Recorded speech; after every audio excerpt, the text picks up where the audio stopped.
The views expressed in this interview are those of the individuals and do not reflect the official policy or position of the U.S. government, the Department of Defense, the U.S. Navy, or the Naval Postgraduate School.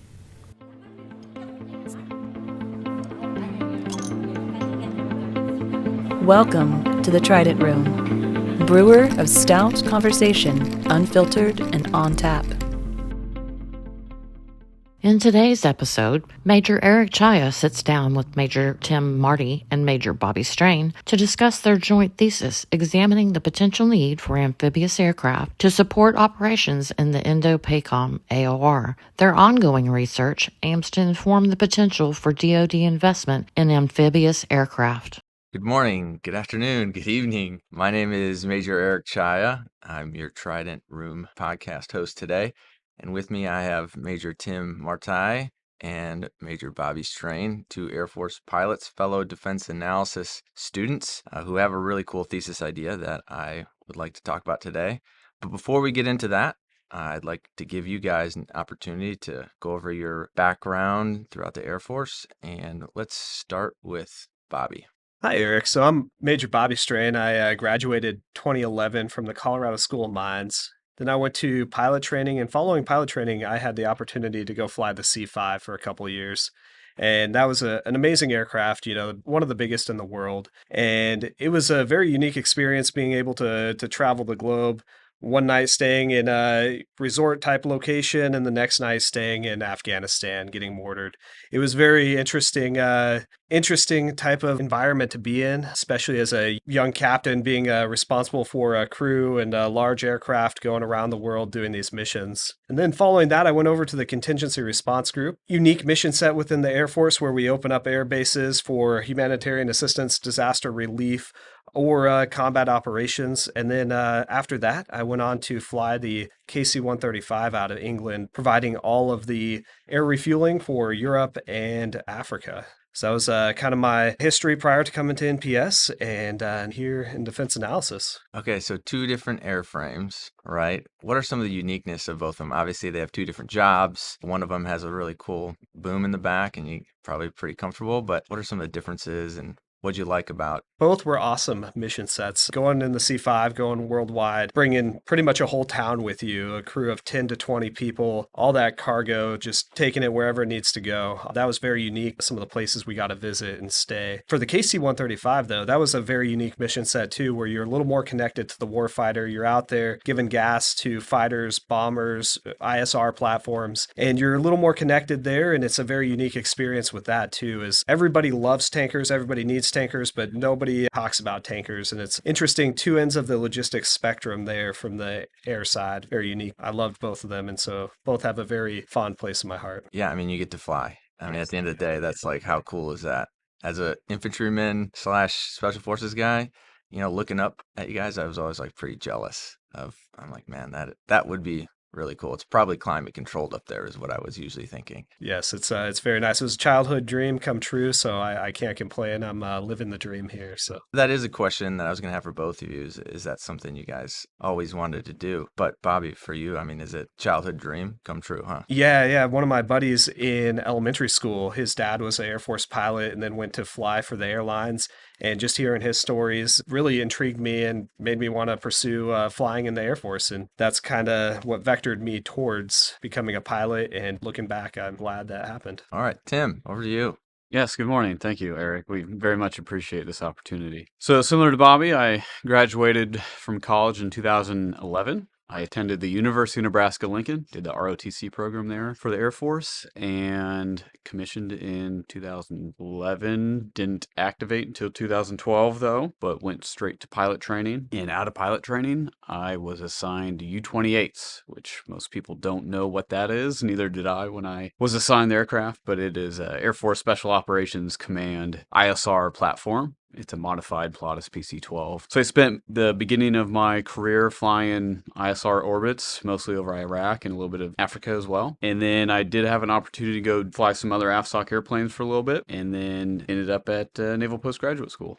Yeah, the U-28, really cool platform. We got to work with them quite a bit in Afghanistan, and Yeah, you're right. I don't think a ton of people know much about them, and there's probably not a whole lot we can talk about in here. I think that's safe to say. But a unique experience, any cool story, any challenging situation, something when you look back at your experience, maybe that was unique as a U-28 pilot that other pilots maybe didn't experience. Yeah, specifically for the U-28, what was unique about that is some things I can talk about. There are full motion video cameras that we operate. They're 2 different sensors, and between a crew of 4, there are 2 sensor operators, one of which is the combat systems operator. He or she is a primary sensor operator for the larger of the 2 cameras, but the second camera, a little bit smaller, operated by the co-pilot. So once we get on orbit, the co-pilot stops flying, if you will, and transitions to being a sensor operator. So you pull out a different set of screens and literally a keyboard in my lap instead of focusing on the yoke and of everything. So all the flying responsibilities goes to the left seat, and you're operating a sensor just like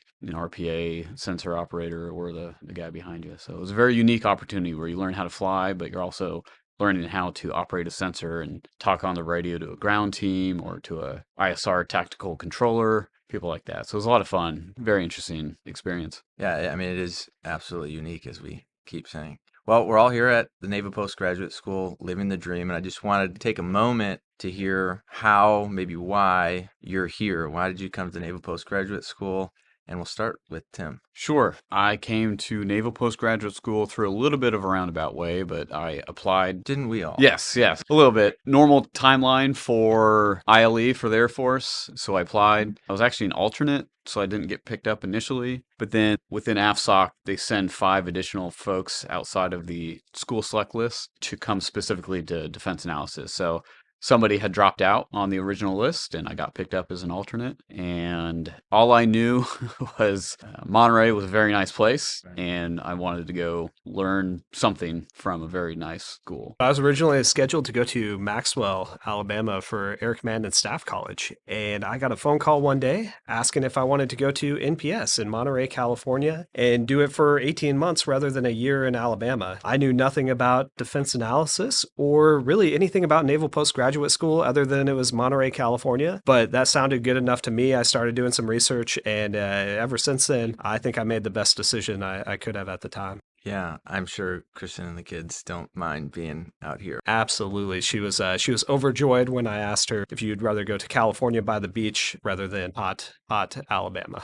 Yeah, nowhere else, at least as far as I'm tracking, no other ILE type school can you do things like this where you get the hands-on training that we've been able to get. You guys have a really cool thesis that I want to start talking about here. But first, could you talk about, did you guys know each other before this? And then once you guys got here, just talk about in the nascent phases how you two got together and thought that you would write about seaplanes. About 10 years ago, we went to initial flight screening together. And that whole experience is a whole nother topic to discuss. But it was a whirlwind of training and learning all this stuff. But we briefly met there. And then 10 years went by and you show up at NPS and you look at someone and you go, I think I know you. And so that's kind of how it started. Yeah. And then as we were talking about thesis ideas, we're kind of back and forth. Both of us wanted to do something. Ideally, we were thinking we both wanted to be stationed in Hawaii. So we started talking, hey, maybe we'll do a dual thesis on something in the Pacific to get us out to Hawaii for our next duty station. That led us towards focusing on the Pacific and towards this thesis.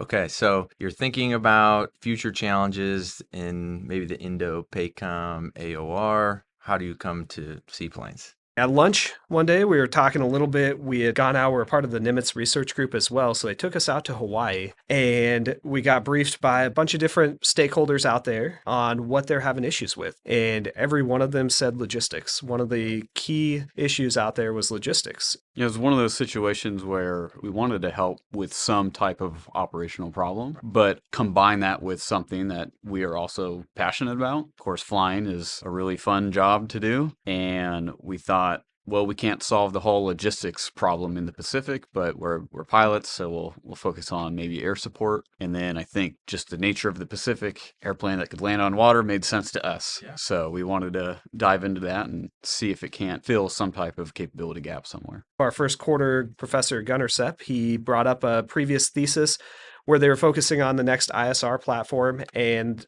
the students got qualified in a tail dragger airplane, and we thought that was really cool. tailwheel airplane, and we're like, well, that's not really what our focus is. Maybe our focus should be seaplanes to help with logistics, and kind of built it up from there. And it kind of started out as a joke at first of, oh, maybe we should go get a seaplane qual. And slowly we started talking more and more about it. We even met with the department head to say, hey, we'd like to do these things. It's a matter of funding. Can you help us build an argument? And in my experience, it has been just being able to say that I'm a master's student at the Naval Postgraduate School. Are you willing to hear me? Do you want to listen to this? I think I have an idea that for your organization could be groundbreaking. And I've been met with open arms with this as a platform. Can you guys speak to your experience? It was a little hit and miss. Some people we were talking to and they loved it, but then they said, we don't have funding to support. Come back with us, or we'd love to see your research at the end, but we don't have funding to support any of the travels or the qualifications. Other people were kind of soured by it because of the recent Amphibious MC-130 attempts that the Air Force had. They didn't go so well, and really it proved problematic as they were trying to make the C-130 amphibious. From that, we learned a lot of stuff that we even have in our paper, that there's diminishing returns with the size of floats, and you really need something designed for operations on the ocean if you're trying to do that. But as we were going and pitching our idea to different people, some people were extremely receptive, a lot of different stakeholders as we were going around, and some people were kind of soured by the MC-130 attempt and that discussion, as well as lack of funding. Then eventually Tim found a partnership with AFSOC A3F. it just was a matter of time until you get one 06 to say, yes, I will support that, and I'll give you some money to go get your seaplane qualification. Just one yes, and then you have the golf check. Very cool. So we were able to do that. We spent about a week in Louisiana with a very capable and knowledgeable instructor, Southern Seaplanes. It was very basic qualification, but we were able to get into an airplane and take off and land on water. So it was a lot of fun.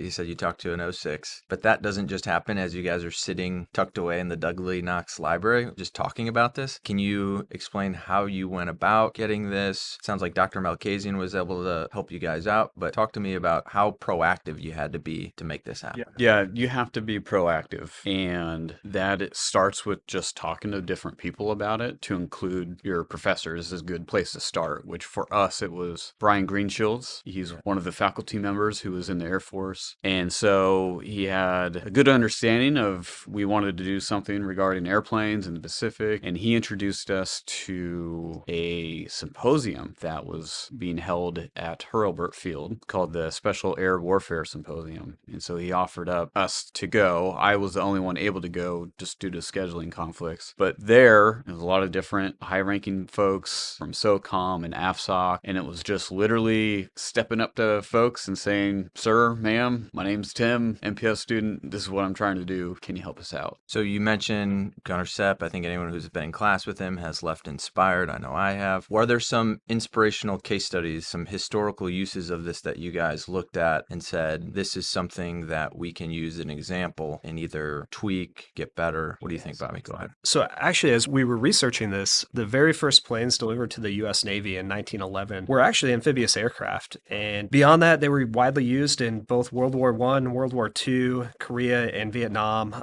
by the Air Force and the Navy, primarily fulfilling search and rescue, anti-submarine warfare, logistics, and CASEVAC roles. A couple of those interesting facts, though. The PBY Catalina in World War II sunk over 1/3 of the submarines worldwide. So 1/3 of the submarines sunk worldwide in all theaters were sunk by the PBY Catalina in World War II. I had no idea. That's incredible. Additionally, some of these seaplanes, the Catalina, they were the first airplanes launched during the Battle of Midway, sinking some of the ships, some of the Japanese ships there as they were moving for the battle. So that was kind of interesting to see the impact, the significant role they had during World War II. Those are just some of the small cases. Additionally, for non-standard logistics chains, about 75% of the uranium from the Little Boy bomb dropped on Hiroshima actually originated in Gabon, Africa, and it was secretly brought over by the Pan Am Clipper and then in Oak Ridge, Tennessee, kind of used to build up the capability to have that bomb. Seaplanes are now proliferated around the Pacific, and some sort of non-standard logistics chains could also be used for similar capabilities in that to support any sort of operations we have there that are more sensitive in nature as well. Yeah, there's an idea of what's old is new again, bringing back more antiquated technology, if you will.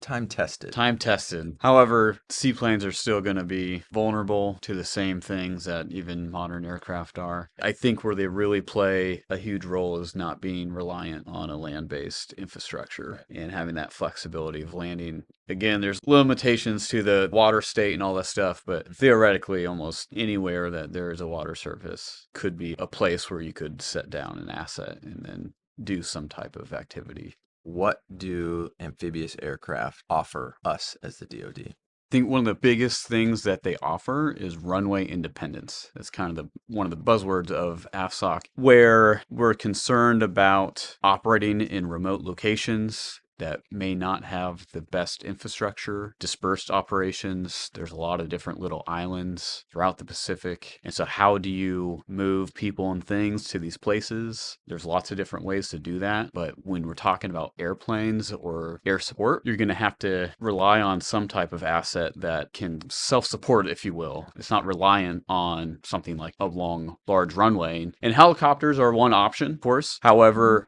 the Pacific AOR is very large, and there's just limitations to range and things of that nature. Seaplanes, depending on the variant, can provide additional logistics capability that does not rely on significant infrastructure wherever you're going. Bobby, you want to add something to that? Tim said it great. Amphibious aircraft really provide an extra option, more flexibility. The runway independence is going to be huge in the Pacific, and it's going to give potentially the U.S. one more asymmetric advantage if conflict does arise in the Pacific. One of our focus items with this is if we do have any conflict arise, how can we better support it? As we shift our focus back towards Indo-PACOM, a lot of the capability gaps that we're recognizing both on the SOF and the conventional side are the ability to support search and rescue, logistics, and ISR. With search and rescue, Indo-PACOM JPRC stated that the coverage is only about 16% of the theater right now due to range-limited assets. Utilizing seaplanes would increase this range. For example, the Japanese US-2 has approximately 3 to 4 times the range of a rescue helicopter and about 30 times the speed of a ship. With that can also be applied to logistics, whether you're talking about supporting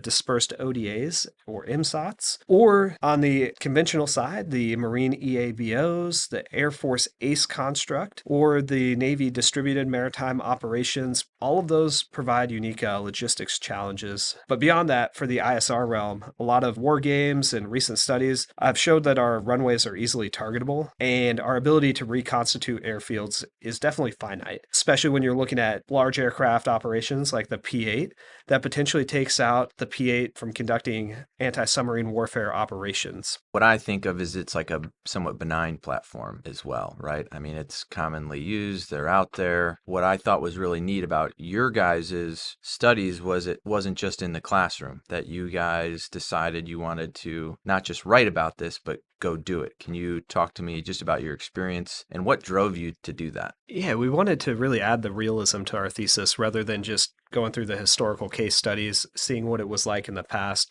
actually knowing what it's like to fly the airplanes, to be able to land on water, take off from water. I feel like that added something to our thesis. And then also beyond that, the Japanese do have a seaplane that they're flying right now, the US-2, and we were able to go out to Japan and participate in a rescue flag exercise where we were able to fly along with them. I was actually rescued from the water from them. An exercise rescue. Yeah, exercise rescue, yes. But very unique capability, and we got to fly the simulator as well. So that was interesting getting the hands-on experience to see the true capabilities and limitations of seaplanes. Yeah, it gives you that realistic understanding to say it on paper. Maybe you'll get specifications of the aircraft and say, yeah, on paper it can do this, but getting that hands-on training and experience and exposure to these operations, you can paint the picture in a more realistic fashion to say, okay, in a practical manner, this is how it could actually, or where it could actually work. I mean, it absolutely makes sense to me that if you're going to write about something with as big of implications as this has, why would you not take the time to fully understand it? I imagine sitting in the cockpit and actually flying it, understanding, like you said, the limitations, capabilities, gives you a much better sense of when you're writing about it, what's in the realm of possible. The layer of depth that provides for you guys is going to come out in the writing, I'm sure. Yeah, absolutely. Just echoing that, adding that with the history of amphibious aircraft and seaplanes, we were able to really paint a better picture. I hope help for our thesis and get the insider perspective. I know as an ODA guy, but thinking of the capability to get resupply, essentially you're adding resilience. So we're not just reliant on door bundles out of these aircraft. If I am doing a mission in a coastal environment, or even if there's a large lake, we spent time in Malawi, huge lake, Lake Malawi. And I just think about the potential there to resupply, to support, making it more joint. That is a capability that you could put on a seaplane and have that provide that role. So really, these seaplanes, these amphibious aircraft do have the ability to potentially be very effective in the fight.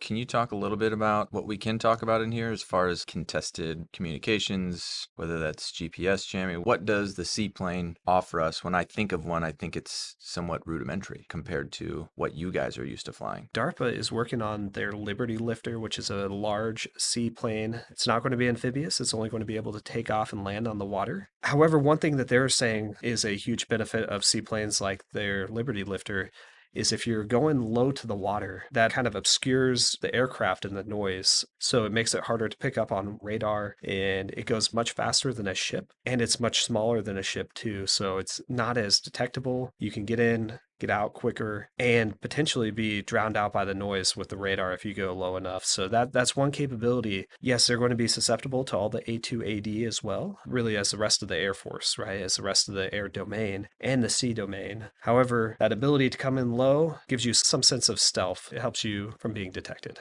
Are you guys talking about landing these at night? Is there a team you set ahead of time? We talk about whether it's a Pathfinder or a JTAC or someone qualified to man a runway. Potentially, but if you look back in World War II, there was a squadron of Catalinas called the Black Cats. And without NVGs, they did night operations throughout the Pacific, open water, open ocean. And it took some training to get to that level. It took some risk acceptance. But they were able to do this all at night without NVGs. Now we have a lot more technology, a lot more capability. It was a valuable experience. And I think this could definitely be a capability that we have night flights from seaplanes.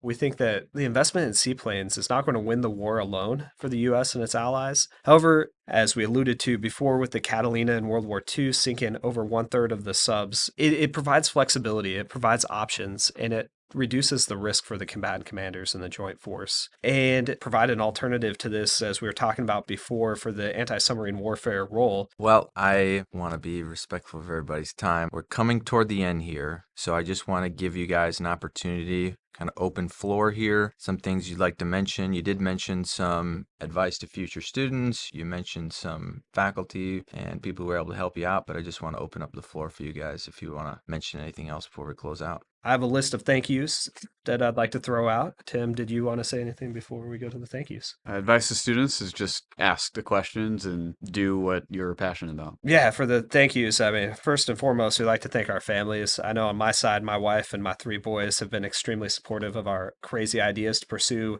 seaplanes here and go on various TDYs, meaning time away from home there. From the DA department, really would like to thank Professor Gunnar Sepp for helping us with our initial vector, kind of planting the seed there and inspiring us. Professor Michael Freeman for being an advisor throughout the process and really pushing us, giving us good vectors and showing us the way, as well as Professor Nick Dew providing the excellent inputs as our second reader. And beyond that, Brian Greenshield's been extremely helpful getting us funding, getting us hooked up, connected with the right people. He connected us with Dr. Rick Newton, and he's been giving us some vectors as well, valuable insight. And also our department head, Professor Carter Malcasian. He's been invaluable as we've been bouncing ideas off to get this planted through. And Professor Gordon McCormick, wealth of knowledge, loves seaplanes, and has been very awesome as well. And really the whole DA department supporting us. And I know Tim wanted to... Yeah, so I'll say thank you to my family as well. My wife gave birth 2 months ago, and she still was okay with me traveling around. So yeah, I'm very grateful for that. And then lastly, the 06 I alluded to earlier, it was a huge thanks to Colonel Mark Skipper Jones, AFSOC A3F. None of this would have been possible in terms of traveling and getting that hands-on experience